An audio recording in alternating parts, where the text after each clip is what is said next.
Ito na ang alapiato sa probinsya, ang gabi chips or taro chips. Hindi na kailangan ng oven or ibilad sa araw, diretso na prito. May healthy chips ka na at pwede mo pa ito pagkakitaan. Tara, umpisahan na natin.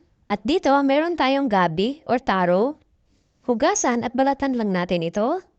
At pwede na natin ito i-slice. Habang nag-slice tayo, ibabad lang natin sa tubig. Ganito na po kanipis ang pag-slice. Pwede kayo gumamit ng kutsilyo or filler, basta manipis lang ang pagka-slice. At hugasan na po natin itong mabuti. Nagpainit na po ako ng tubig. Ayan, kumukulo na. Yung iba, diretso na prito, hindi na dumaan sa ganitong proseso. Lagyan lang natin ng 1 tablespoon ng asin at 1 tablespoon ng vinegar. Pwede rin naman yon, pero mas mainam kasi na dumaan muna sa ganitong proseso. At pwede na natin ilagay ang mga na-slice natin na gabi or taro. At pakuluan lang po natin ito ng mga 2 minutes. After 2 minutes, pwede na po natin ito hanguin.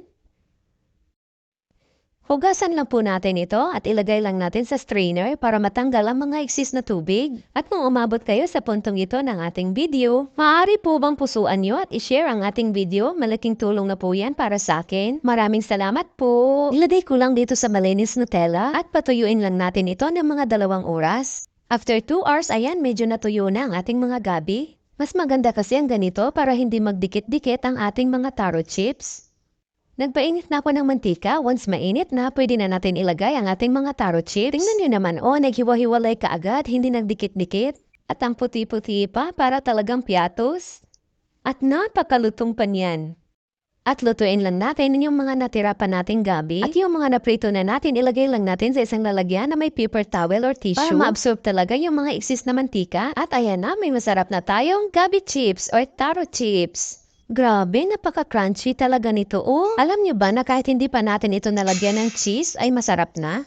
Di ba pinakuluan natin ito kanina? Naglagay tayo ng asin at suka. Kaya eto, malasa na siya. At para mas lalong sumarap pa itong taro chips natin, lagyan lang natin ng cheese. Mix-mix lang natin ito para malagyan lahat ng cheese. Kung gusto niyo matikman ito, try niyo na. Ito talaga ang klase ng chips na hindi mo pagsasawaan. Try mo na. Maraming salamat. Hanggang sa susunod po.